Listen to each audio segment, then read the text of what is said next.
Buenas noches, mi nombre es Alexander Vázquez, soy estudiante de licenciatura en Matemáticas de la Universidad Nacional Abierta de Distancia UNA, sede Pamplona.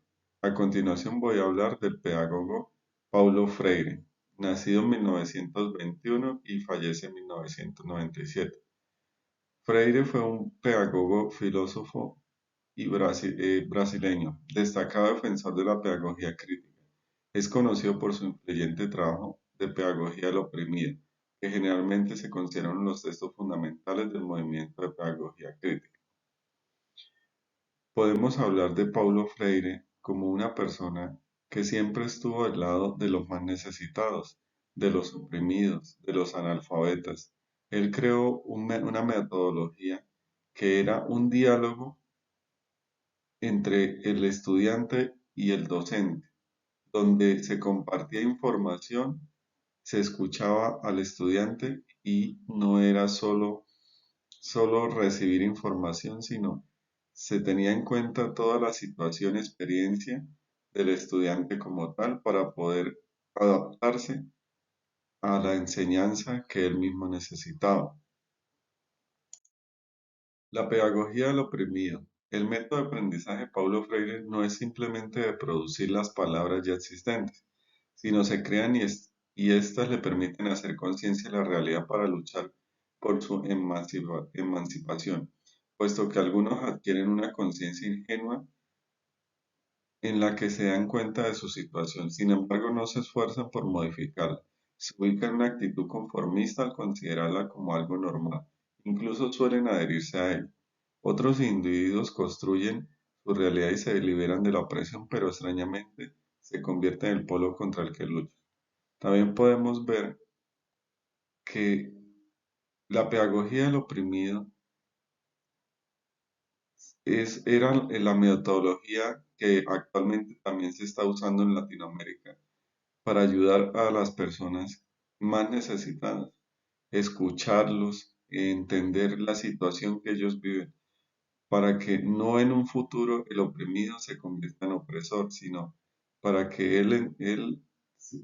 al escucharse por medio de la sociedad de los docentes se implementen nuevas estrategias para ayudar en su aprendizaje. Concepto de educación de Paulo Freire. Freire sostiene que la educación verdadera es praxis, reflexión y acción del hombre sobre el mundo para transformar. La educación tiene en el nombre y el mundo los elementos bases del sustento de su concepción. La educación no puede ser una isla que cierre sus puertas a la realidad social, económica y política. Está llamada a recorrer las expectativas, sentimientos, vivencias y problemas del pueblo. Aquí lo que habla Freire, podemos hablar de que el concepto de educación para él siempre estuvo marcada de tener en cuenta la realidad social, tanto económica y política. Él siempre estuvo en la presente, tenía muy presente para él la realidad que vivían los estudiantes. Por eso él llamaba a un diálogo, no, y fue crítico en la metodología conservadora o la metodología antigua, donde el docente pasaba a transmitir información simplemente y el estudiante a ser un receptor o un banco de información. En este caso, para Freire la educación siempre fue algo por parte y parte, que llamaba a un diálogo para poder estar en en conjunta comunicación y poder transmitir la información de ambas partes y aprender de ambas partes. La educación bancaria.